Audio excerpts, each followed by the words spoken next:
गहलोत सरकार जिस एक शब्द से सबसे ज्यादा परेशान थी, जिस एक मामले पर सबसे ज्यादा फंसी, जिस मामले ने सत्ता से बेदखल कर दिया, जो मामला गहलोत सरकार के लिए काल बना रहा, वही काल अब मोदी सरकार पर मंडरा रहा है। जी हाँ, पेपर लीक का मामला। बात अब सिर्फ राजस्थान की नहीं रही, बात अब देश की हो रही है। नीट मामले पर सियासत अब चरम पर है। राहुल गांधी, सचिन पायलट, गोविंद सिंह डोटासरा, टीकाराम जूली और तमाम नेता अब मोदी सरकार को घेर रहे हैं और ये चिंगारी संसद में और ज्यादा भड़केगी। नीट मामले पर राहुल गांधी ने पीएम मोदी पर तंज कसते हुए कहा, रूस यूक्रेन का युद्ध रुकवा दिया लेकिन पेपर लीक नहीं रोक पा रहे। कहा जा रहा था कि नरेंद्र मोदी जी ने यूक्रेन की लड़ाई रोक दी थी। मतलब एक ऑर्डर देके जो रूस और यूक्रेन के बीच में लड़ाई चल रही थी उसको रोक दिया था, ब्रेक लगा दी थी।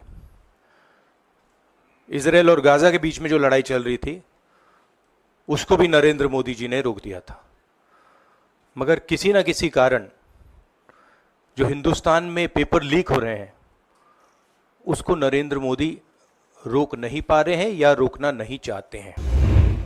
राहुल गांधी ने जहां सवाल उठाए, वहीं राजस्थान पीसीसी चीफ डोटासरा ने एक्स पर पूछा, एनटीए द्वारा आयोजित यूजीसी नेट जून 2024 का पेपर गड़बड़ी की वजह से एक दिन बाद रद्द। लगातार पेपर लीक देश के युवाओं के साथ धोखा है। नीट के स्कैम के बाद यूजीसी नेट परीक्षा में धांधली नरेंद्र मोदी सरकार का फेलियर है। नरेंद्र मोदी जी, मन की बात बहुत हो गई, पेपर लीक की बात कब करेंगे? सचिन पायलट ने ट्वीट करते हुए लिखा, नीट परीक्षा में हुई गड़बड़ी को लेकर केंद्र सरकार का संवेदनहीन रवैया बेहद निंदनीय है। कई राज्यों से हुई गिरफ्तारियां साफ बता रही हैं कि इस परीक्षा में बड़ी धांधली हुई है।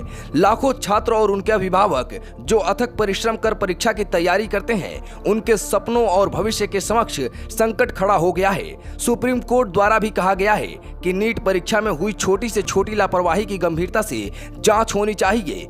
पेपर लीक एक अपराध है एवं इसके विरुद्ध एक सख्त कानून बनाया जाना चाहिए। नीट पेपर लीक मामले की गहनता एवं पारदर्शिता से जांच हो और छात्रों, अभिभावकों व देश के समक्ष पूरी सच्चाई लाई जाए। वहीं टीकाराम जूली ने लिखा, नीट परीक्षा में गड़बड़ी, नेट परीक्षा एक दिन बाद ही रद्द। इनका दिमाग किस राज्य की सरकार गिराना है, किसके एमएलए खरीदने हैं, इन चीजों में चलता है। युवाओं के सपनों को बेचा जा रहा है, उनकी फिक्र नहीं।